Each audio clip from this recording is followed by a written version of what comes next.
ये लकड़ी का टुकड़ा आपको देखने में किसी आम लकड़ी के टुकड़े की तरह ही लगेगा, लेकिन अगर हम आपको ये कहें कि इसकी मदद से आप सैकड़ों साल पहले का क्लाइमेट कैसा होगा, इसकी जानकारी भी पता कर सकते हैं, तो शायद आपको मेरी बात पर विश्वास ना हो। लेकिन हमारे देश के वैज्ञानिक ये काम करते आ रहे हैं और इसी के बारे में अब ज़्यादा जानकारी देने के लिए हमारे साथ मौजूद हैं अभय राजपूत जी, जो कि IITM पुणे के वैज्ञानिक हैं। क्या ये पॉसिबल है कि ये एक लकड़ी का टुकड़ा जो है हमें ये बताए कि क्लाइमेट कैसा रहा होगा, गर्म होगा, ठंडा होगा, और ये कैसे पॉसिबल है सर? जी बिल्कुल। देखने में जैसे आपने बोला कि ये साधारण लकड़ी का टुकड़ा ही है, लेकिन आपने कहीं 8वीं 10वीं में पढ़ा होगा कि ट्री रिंग्स होती हैं, ग्रोथ रिंग्स होती हैं। तो जैसे जैसे ट्री ग्रो करता है तो जस्ट उसका जो छिलका है, बार्क है, वहाँ कैम्बियम रहता है, वहाँ नया टिश्यू जुड़ता है और नई लेयर बनती जाती हैं। अगर आप इसे फोकस करके देखेंगे तो ये अलग अलग लेयर्स होती हैं, ठीक है। और अगर आप जो बार्क है उसके नीचे वाली पहली लेयर आज पेड़ काटते हैं, अगर आज पेड़ काटेंगे तो आप बोल सकते हैं ये 2022 का लेयर है, फिर 21 का, फिर 20 का, 19 का, ऐसे पीछे पीछे चले जाएंगे, एकदम सेंटर में जाएंगे तो उसका ओरिजिन मिल जाएगा आपको कि ये इस दिन को पेड़ पैदा हुआ था। तो अगर आप ऐसा काट के इसकी लेयर्स दिखेंगे तो आपको एज तो पता चलेगी ही, लेकिन एज के साथ इसकी जो थिकनेस कितनी है, उस थिकनेस के आधार पे आप मोटा मोटा ये बता सकते हैं उस पर्टिकुलर ईयर में बारिश कितना रहा होगा।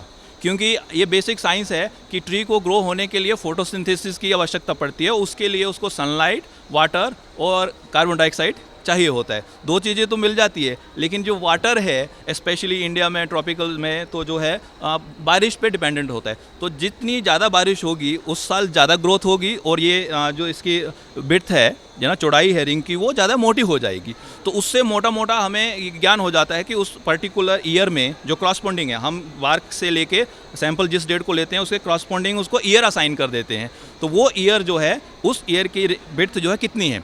अब आप बोलेंगे हमें ऐसा करना क्यों है, तो टेक्निकली क्या है, आज जो हमारे पास इक्विपमेंट हैं, हम आज का वेदर तो जान लेते हैं, है ना, लेकिन 100-150 साल पहले ये इक्विपमेंट नहीं थे, थर्मामीटर नहीं था, रेन गाज नहीं था, तो हमारे पास रिकॉर्डेड डेटा जो है वो 100-150 साल का है। लेकिन हमें आज का मौसम 1-2 दिन बाद का, 10-15 दिन कैसे होगा, पूरा सीजन का कैसा होगा, और लॉन्ग टर्म में क्लाइमेट प्रोजेक्शंस अगर देनी हैं तो हमें 20, 30, 40, 50 साल आगे जाना है।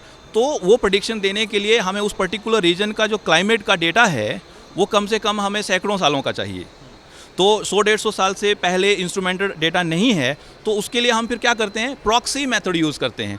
जैसे ट्री रिंग्स हैं, तो ये अभी मतलब वेरीफाइड साइंस है कि हमने रिकॉर्डेड डेटा के साथ वेरीफाई किया है 100-150 साल के साथ, ये कोरिलेट होता है। और अगर हमें कोई पेड़ 200, 400, 500, 1000 साल का भी मिलता है तो वहाँ से हम जो है उसकी क्लाइमेट निकाल सकते हैं। तो कितने साल पहले तक का क्लाइमेट पता चल सकता है इस मेथड के जरिए? तो जितने साल का पेड़ हो सकता है। तो अभी तक हमने जो हमारी स्टडीज़ करी हैं 523 साल तक का हमने क्लाइमेट जगह जो क्रोनोलॉजी है इंडिया में वो बनाई हुई है, जिससे हमें ये पता चलता है कि क्लाइमेट में अप्स एंड डाउन्स जो हैं कोई नई बात नहीं है, होती रहती हैं। कभी क्या इससे भी ज़्यादा साल के पहले का अगर आपको मिल जाए तो पता चल सकता है? जी बिल्कुल बिल्कुल। जो ट्री रिंग्स हैं ये हमें एनुअल वेरिएबिलिटी बताती हैं एक साल की, और इसकी जो है कोई भी ट्री जो है हज़ारों साल का नहीं होगा, सैकड़ों में हो सकता है, जो 200, 400, 500 साल तक का भी हो सकता है। जैसे मैंने बताया 523 का हमने ऑलरेडी क्रोनोलॉजी बना रखा है।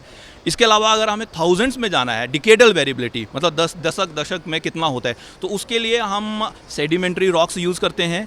और केव्स में आपको पता है पानी टपकता रहता है ना, तो पानी टपकने से पानी तो वेपोरेट हो जाता है, लेकिन मिनरल्स जो हैं वो डिपोजिट हो जाते हैं, ठीक है। तो उनको हम स्प्लेओथर्म्स बोलते हैं। वो सैंपल लेके हमको डिकेडल लेवल पे वेरिएबिलिटी पता चलती है। मतलब उसके जरिए आप हज़ारों साल पहले का भी पता? बिल्कुल, वो हमें हज़ारों साल का क्लाइमेट, लेकिन उसका रेजोल्यूशन जो है ऐसा होता है कि आप ईयर वाइज नहीं पता कर पाएंगे। जैसे ये रिंग एक साल में एक ही होती है, सर्टन ट्रीज़ में, सब में नहीं होती है। तो वो जो डिकेडल वेरिएबिलिटी है तो वो हमें मतलब 10 साल में बताएगा। इस 10 तो साल सर आप लोग ये पता कैसे करते हैं? क्या पेड़ आपको काटना पड़ता है जाके, या कोई और तकनीक है उसके ज़रिए? ये बहुत अच्छा प्रश्न आपने बोला। जब हम इन्वायरमेंटल फ्रेंडली टेक्निक्स की बात कर रहे हैं, ग्रीनरी बचाने की बात कर रहे हैं, तो अगर हमें किसी एक जगह की ऐसा ट्री रिंग क्लाइमेटोलॉजी या क्रोनोलॉजी निकालनी है तो ऐसे हमें सैकड़ों सैंपल लगते हैं। तो हम अब एक जगह से अगर हमें वो क्लाइमेट निकालना है तो हमें सैकड़ों पेड़ काटने पड़ेंगे, है ना। तो ये तो बहुत बुरी बात होगी। लेकिन हमने क्या है, मतलब साइंटिस्ट ने जो इस फील्ड में काम करते हैं एक टेक्निक निकाली है। ये सिंपल टूल है, आपने देखा होगा ये कारपेंटर के पास रहता है, कारपेंटर बोरर, लेकिन इसमें डिफरेंस क्या है कि ये अंदर से खाली है, ये अंदर से खाली है।